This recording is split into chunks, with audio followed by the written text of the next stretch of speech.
இது வந்து கத்திரிக்காய், உருளைக்கிழங்கு, தக்காளி, தாளிக்கிறதுக்கு வெங்காயம், கடுகு, கருவேப்பிலை, மிளகாய்த்தூள், வீட்டு மசால் பொடி. இது கத்திரிக்காய் கிரேவின்னு சொல்லுவாங்க. ஆனால் வந்து எங்கள் ஊர் சைடு கத்திரிக்காய் பஜ்ஜி. குக்கரில் 2 டீஸ்பூன் ஆயில்.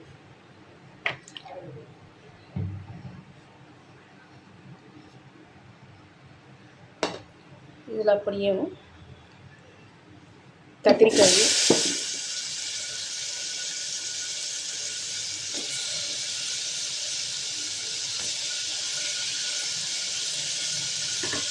உருளைக்கிழங்கு,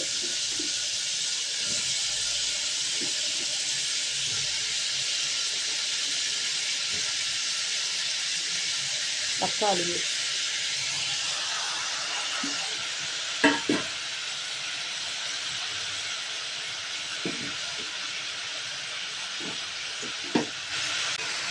மிளகாத்தூள் 1 டீஸ்பூன், வீட்டு மசால் பொடி 2 டீஸ்பூன், தூள் ஒரு 1/4 டீஸ்பூன். இதை லைட்டாக வதக்கி விட்டுருவோம்.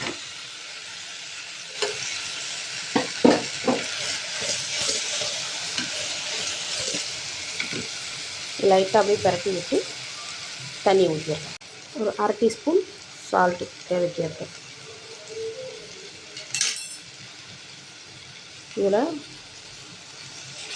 கொஞ்சம் 1/2 டம்ளர் தண்ணி.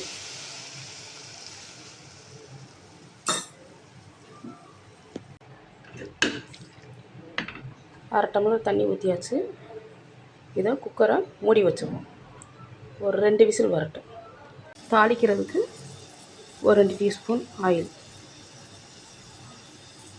வேணும்னா கொஞ்சம் நீங்கள் அதிகமாக ஊற்றிக்கிடலாம். கடுகு, கருவேப்பிலை சிறிதளவு. ஒரு 2 விசில் விட்டோன்னே நல்லா வெந்துருச்சு. இதை அப்படியே தாளிச்சிடலாம். இதை தாளித்து ஒரு 5 நிமிஷம் வேக விடலாம். இதை ஒரு 2 கொதி கொதிச்ச போதும் ஆஃப் பண்ணிடலாம். இதை சாப்பாடு, இட்லி, தோசை, சப்பாத்தி எல்லாத்துக்குமே வச்சு சாப்பிட்டுக்கிறலாம். அவ்வளோ டேஸ்ட்டாக இருக்கும். நீங்களும் வீட்டில் ட்ரை பண்ணி பாருங்கள். ஒரு சூப்பரான டிஷ்ஷு. இது வந்து கத்திரிக்காய் உருளைக்கிழங்கு பஜ்ஜின்னு சொல்லுவாங்க. ஆனால் கிரேவி மாதிரி வச்சுக்கிறலாம். நீங்கள் எங்கள் ஊர் சைடு பஜ்ஜிம்பாங்க. இது ரொம்பவும் சிம்பிளான டிஷ்ஷு தான். ஆனால் டேஸ்ட்டு ரொம்ப சூப்பராக இருக்கும். மக்களே வீட்டில் செஞ்சு நீங்களும் பாருங்கள். நல்லாயிருக்கும், டேஸ்ட்டாக இருக்கும்.